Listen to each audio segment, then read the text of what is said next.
सच्चिदानन्दरूपाय विश्वभूतिपत्यादिहेतवे तापत्रय विनाशाय श्रीकृष्णाय वयं नुमः। श्रीमद्भागवत महापुराण दसम स्कंध पूर्वार्ध 33वां अध्याय महारास। श्री सुखदेव जी कहते हैं, राजन, गोपियां भगवान की इस प्रकार प्रेम भरी सुमधुर वाणी सुनकर जो कुछ विरह जन्य ताप शेष था उससे भी मुक्त हो गईं और सौंदर्य माधुर्य निधि प्राण प्यारे के अंग संग से सफल मनोरथ हो गईं। भगवान श्री कृष्ण की प्रियसी और सेविका गोपियां एक दूसरे की बाहों में बाह डाले खड़ी थीं। उन स्त्री रत्नों के साथ यमुना जी के पुलिन पर भगवान ने अपनी रसमयी रास क्रीड़ा प्रारंभ की। संपूर्ण योगों के स्वामी भगवान श्री कृष्ण दो दो गोपियों के बीच में प्रकट हो गए और उनके गले में अपना हाथ डाल दिया। इस प्रकार एक गोपी और एक कृष्ण, यही क्रम था। सभी गोपियां ऐसा अनुभव करती थीं कि हमारे प्यारे तो हमारे ही पास हैं। इस प्रकार सहस्त्र सहस्त्र गोपियों से शोभायमान भगवान श्री कृष्ण का दिव्य रासोत्सव प्रारंभ हुआ। उस समय आकाश में शत शत विमानों की भीड़ लग गई। सभी देवता अपनी अपनी पत्नियों के साथ वहां आ पहुंचे।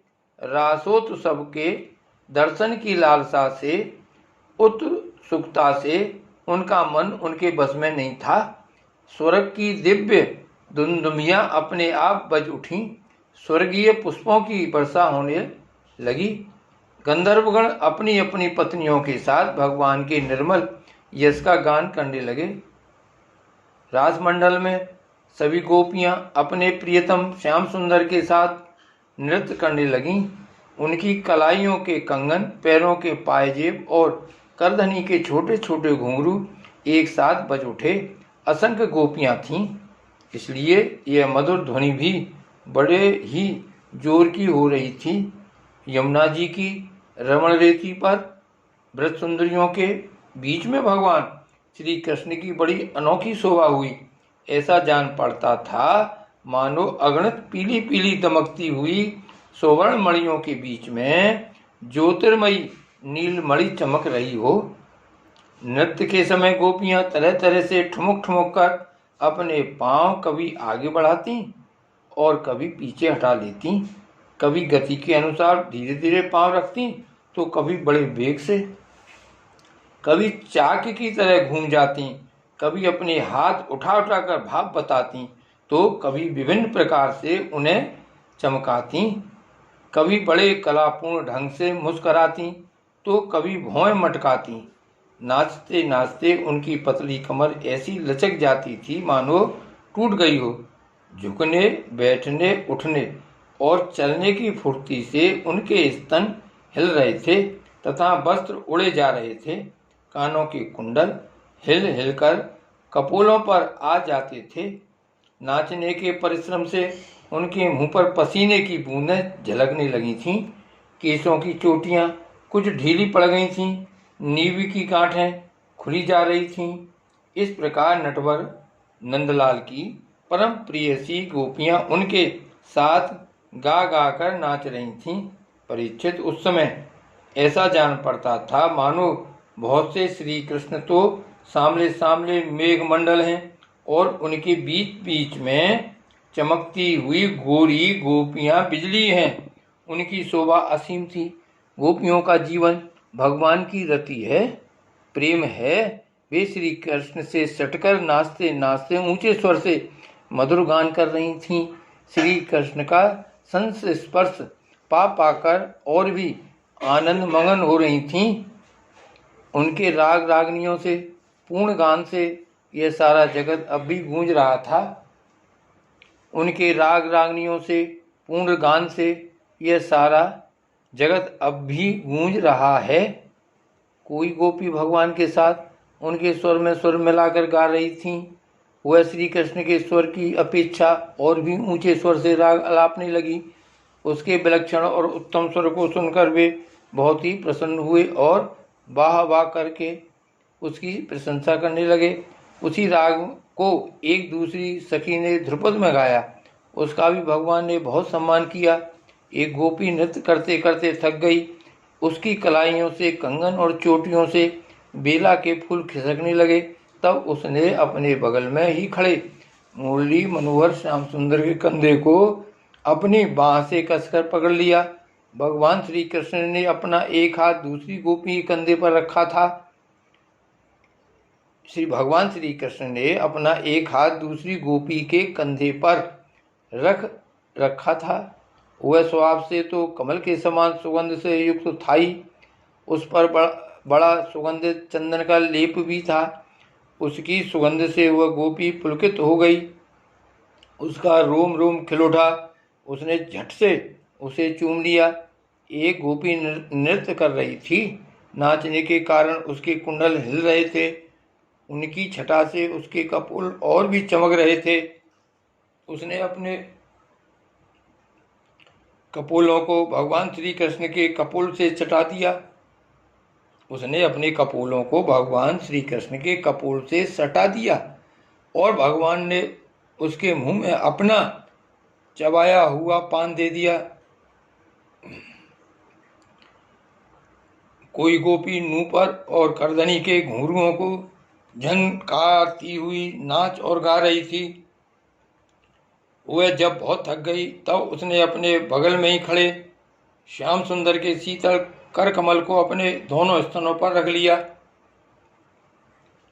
परीक्षित, गोपियों का सौभाग्य लक्ष्मी जी से भी बढ़कर है। लक्ष्मी जी के परम प्रियतम एकांत वल्लभ भगवान श्री कृष्ण को अपने परम प्रीतम के रूप में पाकर गोपियां गान करती हुई उनके साथ विहार करने लगीं। भगवान श्री कृष्ण ने उनके गलों को अपने भुजपास में बांध रखा था। उस समय गोपियों की बड़ी अपूर्व शोभा थी। उनके कानों में कमल के कुंडल शोभायमान थे, घुंघराली अलकें कपोलों पर लटक रही थीं। पसीने की बूंदें झलकने से उनके मुख की छटा निराली ही हो रही थी। वे रासमंडल में भगवान श्री कृष्ण के साथ नृत्य कर रही थीं। उनके कंगन और पायजेबों के बाजे बज रहे थे। भौरे उनके ताल सुर में अपना सुर मिलाकर गा रहे थे और उनके जूड़ों और चोटियों में गुथे हुए फूल गिरते जा रहे थे। परीक्षित, जैसे नन्हा सा शिशु निर्विकार भाव से अपनी परछाई के साथ खेलता है, वैसे ही रमा रमण भगवान श्री कृष्ण कभी उन्हें अपने हृदय से लगा लेते, कभी हाथ से उनका अंग स्पर्श करते, कभी प्रेम भरी तिरछी चितवन से उनकी ओर देखते, तो कभी लीला से उन्मुक्त हंसने लगते। इस प्रकार उन्होंने व्रत सुंदरियों के साथ क्रीड़ा की विहार किया।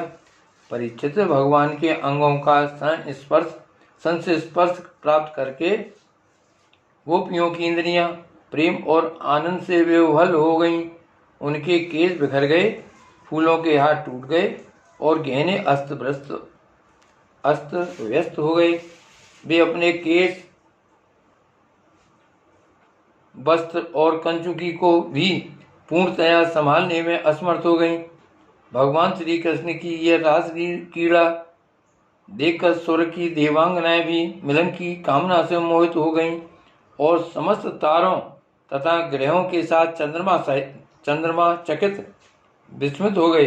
परीक्षित, यद्यपि भगवान आत्माराम हैं, उन्हें अपने अतिरिक्त और किसी की भी आवश्यकता नहीं है, फिर भी उन्होंने जितनी गोपियां थीं उतने ही रूप धारण किए और खेल खेल में उनके साथ इस प्रकार विहार किया। जब बहुत देर तक गान और नृत्य आदि विहार करने के कारण गोपियां थक गईं, तब करुणा में भगवान श्री कृष्ण ने बड़े प्रेम से स्वयं अपने सुखद कर कमलों के द्वारा उनके मुंह पहुंचे। परीक्षित, भगवान के कर कमल और नख स्पर्श से गोपियों को बड़ा आनंद हुआ। उन्होंने अपने उन कपोलों के सौंदर्य से, जिन पर सोने के कुंडल झिलमिला रहे थे, और घुंघराली अलगें लटक रही थीं तथा उस प्रेम भरी चितवन से जो सुधा से भी मीठी मुस्कान से उज्जवल हो रही थी, भगवान श्री कृष्ण का सम्मान किया और प्रभु की परम पवित्र लीलाओं का गान करने लगी। इसके बाद जैसे थका हुआ गजराज किनारों को तोड़ता हुआ हथनियों के साथ जल में घुसकर कीड़ा करता है, वैसे ही लोक और वेद की मर्यादा का अतिक्रमण करने वाले भगवान ने अपनी थकान दूर करने के लिए गोपियों के साथ जल कीड़ा करने के उद्देश्य से यमुना के जल में प्रवेश किया। उस समय भगवान की वनमाला गोपियों के अंग की रगड़ से कुछ कुचल सी गई थी और उनके बच्चे स्थल की केसर से वह रंग भी गई थी। उसके चारों ओर गुनगुनाते हुए भौरे उनके पीछे पीछे इस प्रकार चल रहे थे मानो गंधर्वराज उनकी कीर्ति का गान करते हुए पीछे पीछे चल रहे हों। परीक्षित, यमुना जल में गोपियों ने प्रेम भरी चितवन से भगवान की ओर देख देख कर तथा हंस हंस कर उन पर इधर उधर से जल की खूब बौछारें डाली। जल उलीच उलीच कर उन्हें खूब नहलाया। विमानों पर चढ़े हुए देवता पुष्पों की वर्षा करके उनकी स्तुति करने लगे। इस प्रकार यमुना जल में स्वयं आत्माराम भगवान श्री कृष्ण ने गजराज के समान जल विहार किया। इसके बाद भगवान श्री कृष्ण ब्रज युवतियों और भौरों की भीड़ से घिरे हुए यमुना तट के उपवन में गए। वह बड़ा ही रमणीय था। उसके चारों ओर जल और स्थल में बड़ी सुंदर सुगंध वाले फूल खिल रहे थे। उनकी सुवास लेकर मंद मंद वायु चल रही थी। उसमें भगवान इस प्रकार विचरण करने लगे जैसे मदमत्त गजराज हथनियों के झुंड के साथ घूम रहा हो। परीक्षित, शरद की वह रात्रि जिसके रूप में अनेक रात्रियां पूंजीभूत हो गई थीं, बहुत ही सुंदर थी। चारों ओर चंद्रमा की बड़ी सुंदर चांदनी छिटक रही थी। काव्यों में शरद ऋतु की जिन रस सामग्रियों का वर्णन मिलता है उन सभी से वह युक्त थी। उसमें भगवान श्री कृष्ण ने अपनी प्रियसी गोपियों के साथ यमुना के पुलिन यमुना जी और उनके उपवन में विहार किया। यह बात स्मरण रखनी चाहिए कि भगवान सत्य संकल्प हैं। यह सब उनके चिन्मय संकल्प की ही चिन्मयी लीला है और उन्होंने इस लीला में काम भाव को, उसकी चेष्टाओं को तथा उसकी क्रिया को सर्वथा अपने अधीन कर रखा था, उन्हें अपने आप में कैद कर रखा था। राजा परीक्षित ने पूछा, भगवान श्री कृष्ण सारे जगत के एकमात्र स्वामी हैं। उन्होंने अपने अंश श्री बलराम जी के सहित पूर्ण रूप में अवतार ग्रहण किया था।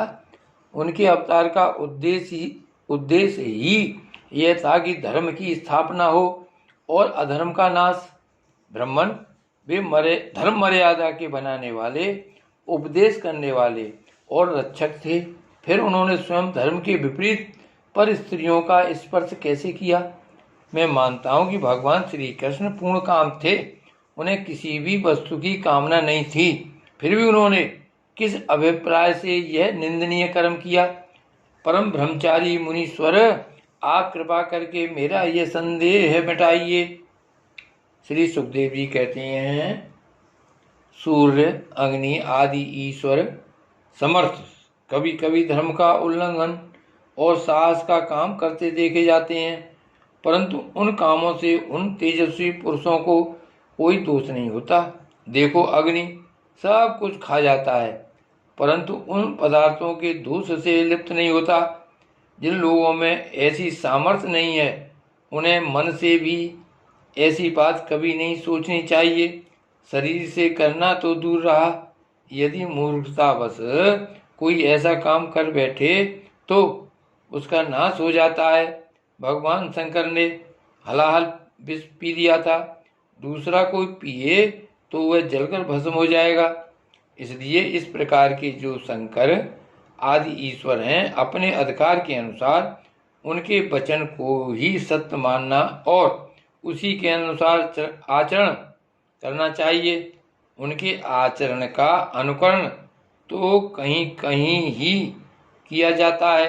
इसलिए बुद्धिमान पुरुष को चाहिए कि उनका जो आचरण उनके उपदेश के अनुकूल हो उसी को जीवन में उतारे। परीक्षित, वे समर्थवान पुरुष अहंकारहीन होते हैं। शुभ कर्म करने में उनका कोई सांसारिक स्वार्थ नहीं होता और अशुभ कर्म करने में अनर्थ नुकसान नहीं होता। वे स्वार्थ और अनर्थ से ऊपर उठे होते हैं। जब उन्हीं के संबंध में ऐसी बात है तब जो पशु पक्षी मनुष्य देवता आदि समस्त चराचर जीवों के एकमात्र प्रभु सर्वेश्वर भगवान हैं, उनके साथ मानवीय शुभ और अशुभ का संबंध कैसे जोड़ा जा सकता है? जिनके चरण कमलों के रस का सेवन करके भक्तजन तृप्त हो जाते हैं, जिनके साथ योग प्राप्त करके उसके प्रभाव से योगी जन अपने सारे कर्म बंधन काट डालते हैं, और विचारशील ज्ञानी जन जिनके तत्व का विचार करके तत्स्वरूप हो जाते हैं तथा समस्त कर्म बंधनों से मुक्त होकर स्वच्छंद विचरते हैं, वे ही भगवान अपने भक्तों की इच्छा से अपना चिन्मय श्री विग्रह प्रकट करते हैं। तब भला उनमें कर्म बंधन की कल्पना ही कैसे हो सकती है? गोपियों के, उनके पतियों के और संपूर्ण शरीरधारियों के अंतःकरणों में जो आत्मा रूप से विराजमान हैं, जो सबके साक्षी और परम पति हैं, वही तो अपना दिव्य चिन्मय श्री विग्रह प्रकट करके यह लीला कर रहे हैं। भगवान जीवों पर कृपा करने के लिए ही अपने को मनुष्य रूप में प्रकट करते हैं और ऐसी लीलाएं करते हैं जिन्हें सुनकर जीव भगवत परायण हो जाए। ब्रजवासी गोपों ने भगवान श्री कृष्ण में तनिक भी दोष बुद्धि नहीं की। वे उनकी योग माया से मोहित होकर ऐसा समझ रहे थे कि हमारी पत्नियां हमारे पास ही हैं। ब्रह्मा की रात्रि के बराबर वह रात्रि बीत गई। ब्रह्म मुहूर्त आया। यद्यपि गोपियों की इच्छा अपने घर लौटने की नहीं थी, फिर भी भगवान श्री कृष्ण की आज्ञा से वे अपने अपने घर चली गईं, क्योंकि वे अपनी प्रत्येक चेष्टा से, प्रत्येक संकल्प से केवल भगवान को ही प्रसन्न करना चाहती थीं। परीक्षित, जो धीर पुरुष ब्रज युवतियों के साथ भगवान श्री कृष्ण के इस चिन्मय रास विलास का श्रद्धा के साथ बार बार श्रवण और वर्णन करता है, उसे भगवान के चरणों में परा भक्ति की प्राप्ति होती है और वह बहुत ही शीघ्र अपने हृदय के रोग काम विकार से छुटकारा पा जाता है। उसका काम भाव सर्वदा के लिए नष्ट हो जाता है। श्री रास बिहारी लाल की जय।